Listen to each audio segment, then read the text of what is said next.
বৈষম্যহীন রাষ্ট্র ও সমাজ গঠনে সাংবাদিকদের ভূমিকা রাখার আহ্বান। আমাদের বীরগঞ্জ প্রতিনিধি রণজিৎ সরকার রাজের পাঠানো তথ্য ও ভিডিওচিত্রে দেখুন বিস্তারিত। বৈষম্যহীন রাষ্ট্র ও সমাজ গঠনে সাংবাদিকদের ভূমিকা রাখার আহ্বান জানিয়েছেন দিনাজপুর ১ বীরগঞ্জ কাহারোল আসনের জামায়াতের মনোনীত প্রার্থী মতিউর রহমান। তিনি বলেন, আগামী জাতীয় সংসদ নির্বাচনে সকলের সহযোগিতা কামনা করছি। অতীতে বিভিন্ন সরকারের আমলে বরাদ্দের অপব্যবহার করা হয়েছে। আমি নির্বাচিত হলে উন্নয়নে পিছিয়ে পড়া বীরগঞ্জ ও কাহারোল উপজেলাকে আরও এগিয়ে নিয়ে যাব ইনশাল্লাহ। আজ বুধবার ১৬ এপ্রিল দুপুর ১২টায় দিনাজপুরের বীরগঞ্জ উপজেলা প্রেসক্লাব কার্যালয়ে সাংবাদিকদের সাথে মতবিনিময় সভায় প্রধান অতিথির বক্তব্যে বাংলাদেশ ইসলামী ছাত্র শিবিরের সাবেক কেন্দ্রীয় স্কুল কার্যক্রম সম্পাদক ও দিনাজপুর ১ আসনের জামায়াতে ইসলামীর মনোনীত এমপি প্রার্থী মোহাম্মদ মতিউর রহমান এ কথা বলেন। উপজেলার প্রেসক্লাবের সভাপতি রতন ঘোষ পীযূষের সভাপতিত্বে ও সাধারণ সম্পাদক মোহাম্মদ সিদ্দিক হোসেনের সঞ্চালনায় বিশেষ অতিথি হিসেবে উপস্থিত থেকে বক্তব্য রাখেন উপজেলা জামায়াতের আমির কারি আজিজুর রহমান। আরও উপস্থিত ছিলেন বাংলাদেশ শ্রমিক কল্যাণ ফেডারেশন দিনাজপুর জেলার সহ সভাপতি রাশেদুন্নবী বাবু, বাংলাদেশ জামায়াতে ইসলামী বীরগঞ্জ উপজেলা সেক্রেটারি মঞ্জুরুল ইসলাম, বাংলাদেশ জামায়াতে ইসলামী বীরগঞ্জ উপজেলা মিডিয়া ও প্রচার বিভাগের বিভাগীয় সেক্রেটারি আমিনুল ইসলাম, বীরগঞ্জ উপজেলা প্রেসক্লাবের সিনিয়র সহ সভাপতি নিতাই সাহা লেলিন ও জামায়াতে ইসলামীর বিভিন্ন পর্যায়ের নেতৃবৃন্দ উপস্থিত ছিলেন। এদের মাধ্যমেও যদি আমরা লেখালেখি করি, শুধুমাত্র সমস্যার কথার পাশাপাশি যদি সমাধানের দিকটাকে তুলে ধরতে পারি আরো সুন্দর। আপনারা জনগণের যে কথাগুলো সম্পূর্ণ লিখছেন, আগামী দিনেও দেখে আমাদেরকে উদ্বুদ্ধ করবেন। এই প্রত্যাশা রেখে আপনারা আপনাদের সুন্দর আয়োজন করার জন্য আমার পক্ষ থেকে আপনাদেরকে ধন্যবাদ ও মোবারকবাদ জানিয়ে শেষ করছি। আপনাদের সঙ্গে ধন্যবাদ। আসসালামু আলাইকুম। মাহবুব আহমেদের মালিকশি আমাদের সাথে কথা বলা, আমাদের আলু কোলেস্টেরলের যে প্রবলেমগুলো দেখলাম, যে পরিমাণ ভিড় হয়েছে, সেখানে যদি একটা মানসম্মত একটা বা দুইটা মানে থাকতো আলু কোলেস্টেরল, তাহলে কৃষকদের কিন্তু আরও উপকার হবে। শুধুমাত্র সিস্টেম ডেভেলপ না হওয়ার কারণে বলা যায় যে সেটা অনেক সময় লেগে গেছে। এগুলো সুযোগ আছে ইন্টারন্যাশনাল আমাদের দেশে। আমি ইনভেস্টমেন্ট সামিটে অংশগ্রহণ করে দেওয়ার জন্য প্রতিদিন করে চলে গেলাম, সেখানে ফলে এটা আপনারা আমাকে দেন। জাতীয় সংসদে কথা বলার সময় আমি পত্রিকাগুলো রেফারেন্স দিয়ে কথা বলবো। তো তখন যখন চাবেন এমপি হওয়ার পর এক জিনিস, আর প্রিভিয়াস থেকেই আমাদের লোকজনের প্রত্যাশার জায়গা এটা হচ্ছে আরেকটা জিনিস।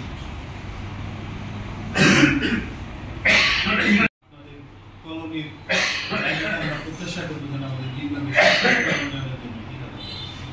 দুই নম্বর জিনিস দেখেন, আমাদের এখানে একটা বড় সংখ্যক হচ্ছে কৃষি নির্ভরশীল। আমরা দেখবো এই কৃষকদের জন্য অনেক কৃষি প্রতিষ্ঠান আছে বা ফসল আছে, নতুন প্রবলেম হচ্ছে। এই ইনফরমেশনগুলো কিন্তু জানা না।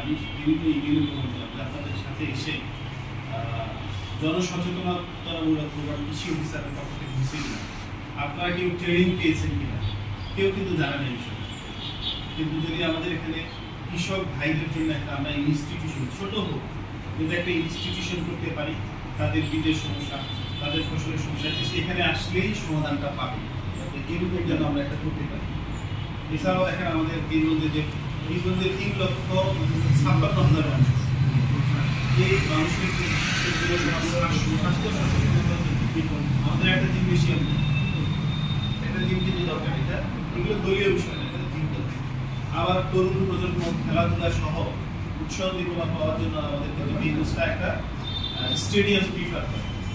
আপনি যদি বীরগঞ্জকে আমরা যদি আমরা চীন বাংলাদেশ মৈত্রী হাসপাতালের জন্য যেরকম দাবি করি, পাশাপাশি আমাদের একটা স্টেডিয়াম আমরা দাবি রাখতে পারি, এই জায়গায় একটা স্টেডিয়াম খুঁজে। এই বিষয়গুলো আমরা তুললেও আমাদের তো অনেক সময় হয়তো বন্ধুদের ভোট চাওয়ার জন্য বলছি, আমরা মানুষের জন্য বলছি, কিন্তু আপনাদের লেখনীটা হবে সাধারণ মানুষের জন্য।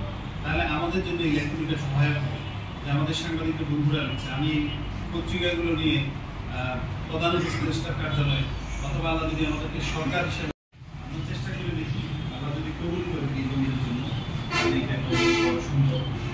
আচ্ছা, যদি না পাই তাহলে ধরেন আমরা একটা আন্দোলন করি, তাহলে অ্যাটলিস্ট আমরা চট্টগ্রাম না আসসালামু আলাইকুম। আমরা কিন্তু বুঝতে হবে যে ভাই যেহেতু নির্বাচনী আসন বিরোধ স্থাপন নেই, আমাদের দর্শকের জন্য স্থাপন করতে পারবেন, এটা সাধারণ মানুষ সেই পয়েন্টগুলো উপস্থাপন করতে পারবে না। আপনাদের পয়েন্টগুলোকেই কিন্তু আপনারা আমাদেরকে গাইড দিন যে মুজিব ভাই আমাদের উন্নয়নের জন্য আপনার কাছে আমরা এই বিষয়টা প্রত্যাশা করি, আপনার মুখ দিয়ে আসতে হবে আয়োজন করবো। তাহলে আপনারা গাইড করলে অবশ্যই এটা ঠিক, এটাতে আমরা কথা বলার সময় মাথায় আসবো, এটা আপনারা এনে দেবেন। আবার রাজনৈতিকভাবেও যেহেতু বাংলাদেশে একটা বড় ধরনের আন্দোলনের পর ফেসিবাদের পতন হয়েছে, এখন যে দেশ গড়ার ক্ষেত্রে আমাদেরকে সবাই মিলে দেশ গড়তে হবে। এই জায়গায় যদি আমাদের কোনো নেতাকর্মী ভুল করে অবশ্যই আপনারা আমাদেরকে জানাবেন, আমরা তাদের ব্যাপারে দলীয়ভাবে আমাদের সিদ্ধান্ত নেওয়ার সুযোগ আছে, তাদেরকে সংশোধন করে দেওয়ার সুযোগ আছে, আমরা করে দেওয়ার চেষ্টা করবো ইনশাআল্লাহ। এটুকু আমরা কমিটমেন্ট করতে পারি। আমাদের জামাত ইসলামের কোনো নেতৃবৃন্দ যারা ওদের সাথে জড়িত ছিল না, আগামী দিনেও ইনশাআল্লাহ থাকবে। আমাদের কোনো নেতৃবৃন্দ নারী নির্যাতনের সাথে ছিল না, আগামী দিনেও থাকবে। ধর্মীয় সংঘাত সৃষ্টির ক্ষেত্রে আমাদের কোনো নেতৃবৃন্দ তুলনাও ছিল না, আগামী দিনে ইনশাআল্লাহ থাকবে। মাদকের ব্যাপারে দেখেন না, মাদকের যে সিচুয়েশনটা দেখলাম এবং জুয়া, এই জায়গায় যদি আমরা এটাকে কন্ট্রোল করতে না পারি, সংশোধন করতে না পারি, তাহলে কালকে আপনার আমার সন্তানরা কিন্তু সেখানে তাদের বন্ধু বান্ধবের মধ্যে জড়াই যেতে পারবে। যত কিছুই বলেন, একজন বাবার জন্য সবচেয়ে কষ্টের হবে যখন তার সন্তান মাদকের সঙ্গে। এই জায়গাগুলো কোনো রাজনৈতিক দল এককভাবে সংশোধন করতে পারবে না। এই জন্য দল, মত, ধর্ম, বর্ণ নির্বিশেষে সম্মিলিতভাবে আমাদেরকে সামনে এগিয়ে যেতে হবে। আপনারা দোয়া করবেন আগামী দিনে যেন আমরা আপনাদেরকে সবাইকে দিই আমাদের একটা উদার মন দিয়ে যেন আমরা কাজ করতে পারি। আল্লাহ বিরোধের অনেকগুলো প্রবলেমের মধ্যে আমার কাছে যেটা মনে হচ্ছে, আমি গতকালকে হাসপাতালে গিয়েছি, আমাদের কাউন্সিলর দিদিরে এছাড়া হাসপাতালকে স্বাভাবিকভাবে যাওয়া আসা হয়।